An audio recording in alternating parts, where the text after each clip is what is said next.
honor now to give the floor to Ms. Maria Ressa, 2021 Nobel Peace Prize laureate, award-winning journalist, professor at Columbia University, co-founder of Rappler online news site, and a fearless defender of freedom of expression in the face of constant political harassment and arrests. President Baerbock, Secretary General Guterres, distinguished delegates, ladies and gentlemen. I'm normally chasing you here, and here I am. It's actually a very interesting place. Look, 80 years ago, this institution was born to prevent humanity from destroying itself. Never again, after fascism manipulated information, eroded truth, and dehumanized entire populations to enable genocide and global war. Today, we stand on the rubble of the world that was, and the challenge is to rebuild the United Nations for now, for this moment, when similar forces that led to those atrocities 80 years ago are now surging through digital platforms, insidiously manipulating us for power and profit. The biggest battle we face today is impunity, and it leads to our dehumanization in both the physical world, where wars rage from Ukraine to Gaza, and in the virtual world, where our minds and emotions are manipulated by surveillance capitalism for profit. To fight that, we need information integrity to remind us to be human. I became a journalist because information is power. But news groups lost our gatekeeping powers when an atom bomb exploded in our information ecosystem, a technological one that's silently destroying the very foundations the UN was built to protect. This is the deadliest period for journalists in recorded history. More than 240 journalists killed in Gaza alone. More than died in World War I, World War II, Vietnam, and the former Yugoslavia combined. This is unprecedented. They're targeted, and there must be accountability.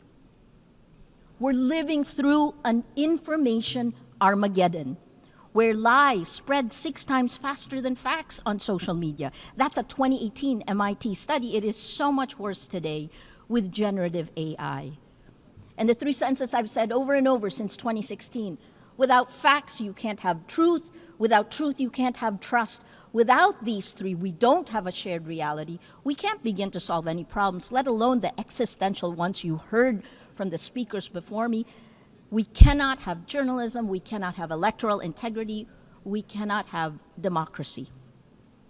This is manipulation of human behavior at the cellular levels of our countries. Algorithms reward outrage over empathy, spreading fear, anger, and hate, pumping us full of toxic sludge. Regulating technology isn't a free speech issue, it's about public safety. Because as has been proven time and time again, online violence is real-world violence. As a Filipino, I'm proud that my country was a charter member of the United Nations, one of only 3 Asian founding nations. Our commitment to multilateralism and peace runs deep. But that legacy was tested under the Duterte administration. Among the actions it took, it filed 11 criminal charges against me in a little over a year. Until today, I still need Supreme Court approval to be here. But I'm here.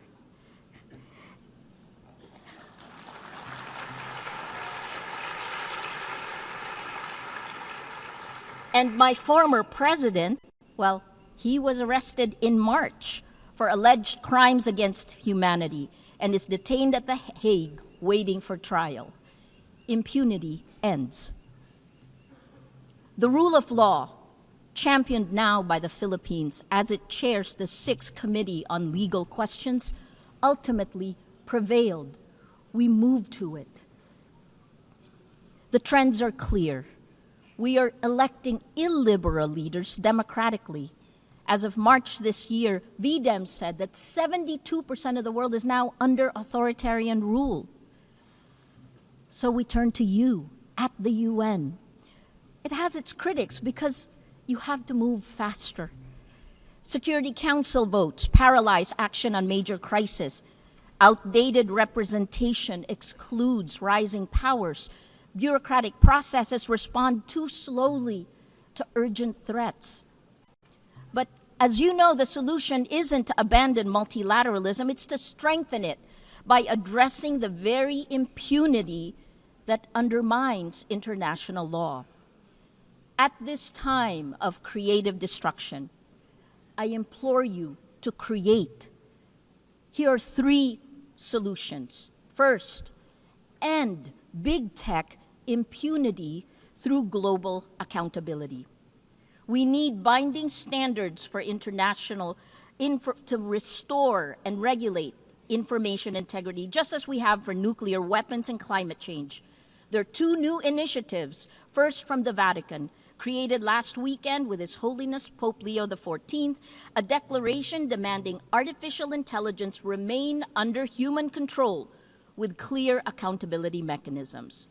The second one will be launched later today, a global call for AI red lines, which more than 200 of us have signed. We urge your governments to establish clear international boundaries to prevent universally unacceptable risks for AI, at the very least define what AI should never be allowed to do. Second, build alternative infrastructures for trust. It isn't just big tech that failed to protect the public in the virtual world. It's also you, the governments. At Rappler, we built a chat app using open source protocols. Countries that care about data privacy, France, Germany, all their government websites are on the Matrix protocol. It allows real people to talk to real people without manipulation.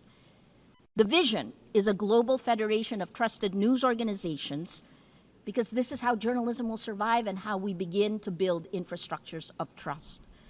Finally, the third one, create. Create, that's our word today. Invest in comprehensive solutions. Let your imagination run. 3 examples that's happening now.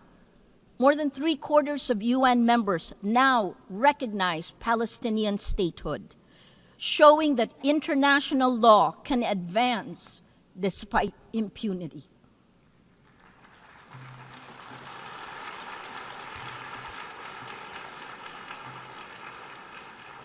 On gender, the Nobel Women's Initiative have pointed out, demonstrated that in nearly every conflict around the world, women are leading efforts for peace, defying displacement, patriarchy, gender apartheid, and militarized violence every day. And finally, on Wednesday, Demokrasya Siyempre, 20 nations will pledge to strengthen democratic institutions and fight for information integrity. More than 40 Nobel laureates we have gathered together to support this multilateral initiative led by the Global South. Information integrity is the mother of all battles. Win this, and we can win the rest. Lose this, and we lose everything. Please choose courage over comfort, facts over fiction, hope over fear. A lot has changed since the UN was created 80 years ago. But its values, peace, human rights, justice, rule of law, these are more essential today than ever. It is time to create again, to build better, together. Please act now before it's too late. Thank you.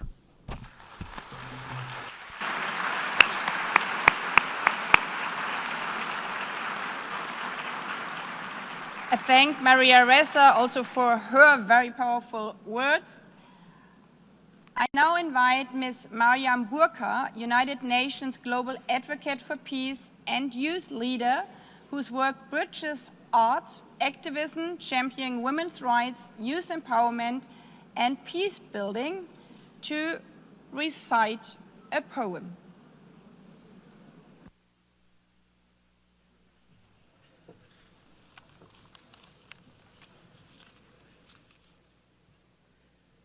The President, Secretary General, distinguished delegates, excellencies, good morning.